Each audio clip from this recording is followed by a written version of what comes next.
What's up gamers, DreamcastGuy here, talking today about the Electronic Entertainment Expo, because this morning, yet another massive publisher has decided to basically say that they will not be attending, at least not in the typical sense. This morning, we saw Electronic Arts actually come out and say that they will not be doing a standard press conference. Now this is a big deal because that means that it's really kind of coming down to Ubisoft and Nintendo Direct and Microsoft as some of the major people that are still going to be attending. Everybody else is basically starting to evacuate. It's very weird not to see Sony and people like that actually at the conference. This is especially weird to me because, quite frankly, I grew up watching E3. It's just the kind of thing of, for a long time, we couldn't see videos of it just because in the early internet era it was impossible, but there used to be these really interesting news tidbits that would come out during the show where we'd see people have secret screenshots from inside the room or maybe just a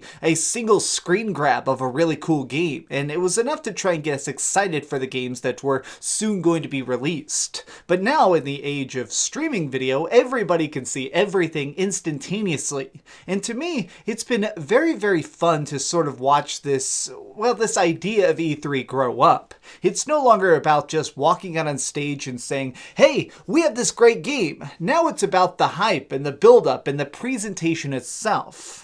I'm not exactly shocked, but personally, I'm very intrigued now by the question that a lot of people are asking, which is, does this mean that E3 is doomed? Seeing people like Electronic Arts back out is a big deal. It cannot be overstated. That is a company that is a huge market force. They own so many different facets of this industry that them deciding to drop it shows that everything is starting to go downhill with E3.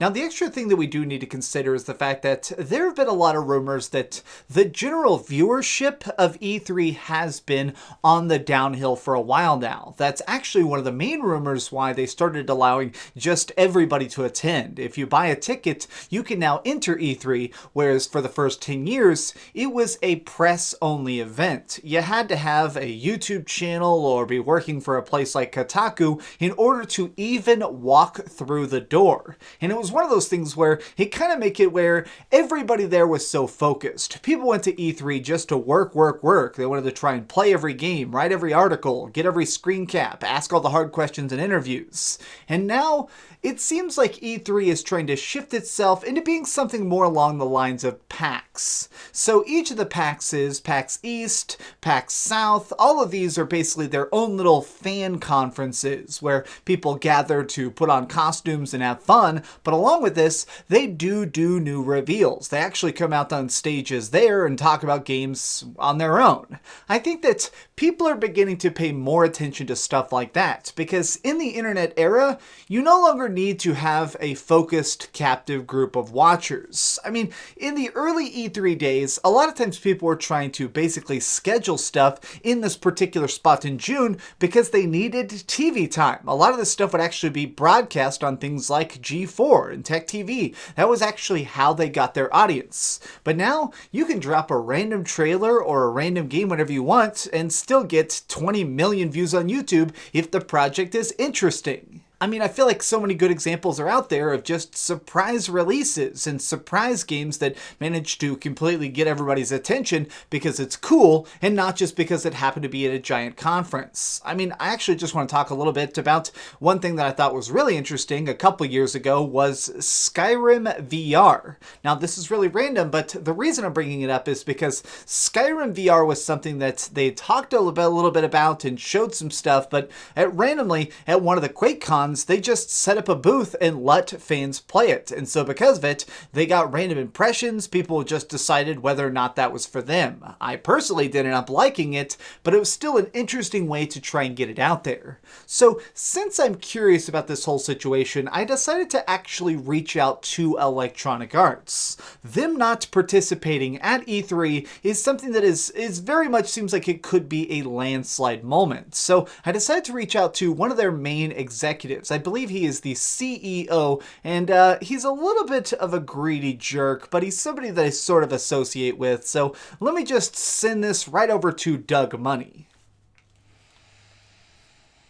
I love cash. Oh, hi there. So I'm Doug Money, the current president and CEO of Electronic Arts, the company that you all love to hate. Now, a lot of y'all have been coming out to try and ask me, why is it that EA isn't really trying to participate in E3 in the typical sense? We're not going to be having a big fancy press conference and going out on stage. And really, there's a solid reason behind that. It's that, quite frankly, our press conferences suck. Nobody enjoys them, and they cost us a bunch of cash to put on. I mean, every time we come out there and have to talk about our freaking games and stuff like our sports titles and FIFA and how it makes us $80 billion every year, it just seems to upset y'all. So we've decided that, screw it. This is something that is just way too difficult to do, so instead of actually trying to go the conventional route, we're just going to hire a bunch of streamers to show up at our big E3 booth and literally pay them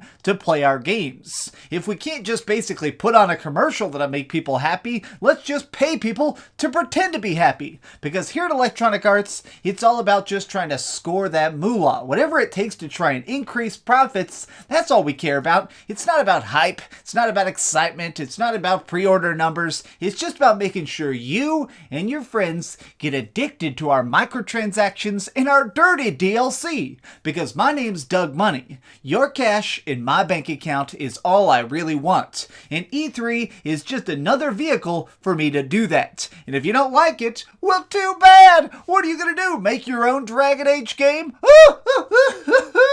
I don't know what that laughter is, but I'm going to throw it back to my good buddy DreamcastGuy. Why is he even friends with me? I'm obviously the devil.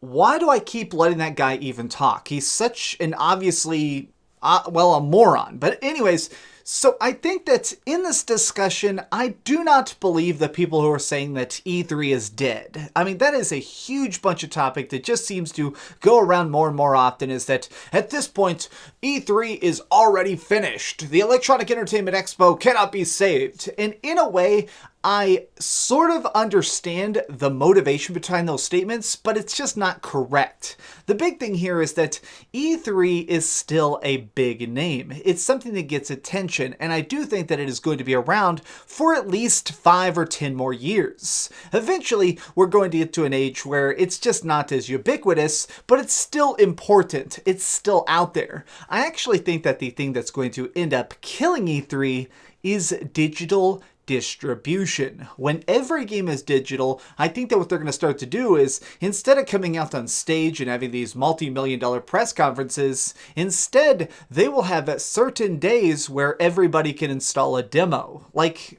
right now, obviously they're doing a bunch of big betas. Imagine if randomly today, seriously, I'm just asking you to imagine for a second, imagine if NetherRealms decided to snap their fingers and say, today, for the next 24 hours, anybody who wants can play half the roster of Mortal Kombat 11. People would lose their minds. That is seriously the most hyped fighting game of the year, and that's not something you need a trailer to be excited about. You don't need Sony to explain to you why it's cool. We all know Mortal Kombat, we all know good fatalities, we all understand why this is going to be such a cool game. And I do believe that if they're in an age of digital distribution, being able to just instantly install millions of games everywhere, that's something that'll be much easier, that people will be much more adapted to. Right now though, since we still do have such a physical age going on, people are still buying every single game physically they can for Switch and stuff, people aren't yet ready for the idea of E3 to go away, or just to have only things like QuakeCon and PlayStation Experience.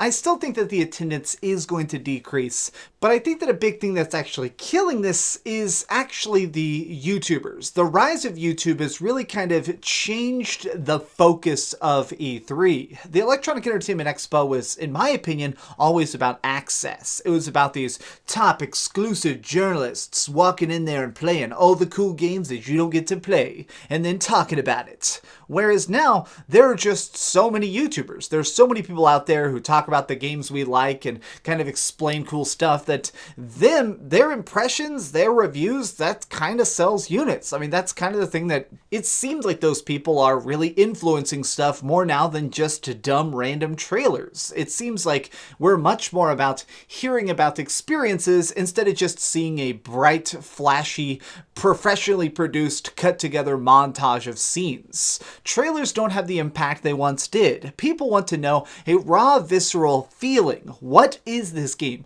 Why is it good? Why is it bad? Which reminds me, I'm actually finishing up my Devil May Cry review right now that should be up in a couple hours or in the morning, and it's great. Spoilers, if you're watching it right now, Devil May Cry 5 is awesome!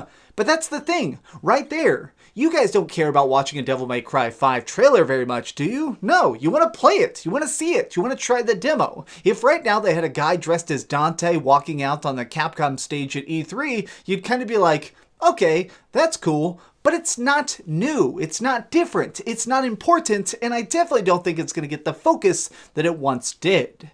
But what do you guys think? What is it that you believe is killing E3, or do you think that it will actually swing back up? Maybe as we go into the Xbox 2 and PlayStation 5 era, people are going to get suddenly more hyped about this. Let me know your thoughts in the comments down below, and also, I'm actually genuinely curious, if you have ever attended E3, let me know how it was in the comments down below. I kind of want to go someday. Well, anyways, thank you so much for watching. If you enjoyed this video, please give it a like, share with your friends, and subscribe if you haven't already. But do me the biggest favor of all and keep dreaming. Oh my god, Doug Money sucks. Thanks so much for watching that video. If you want to see something else, you can always click this link to see what I put up last, or, subscribe and see what's coming up next. Also, I promise that whatever I do, it'll try not to suck.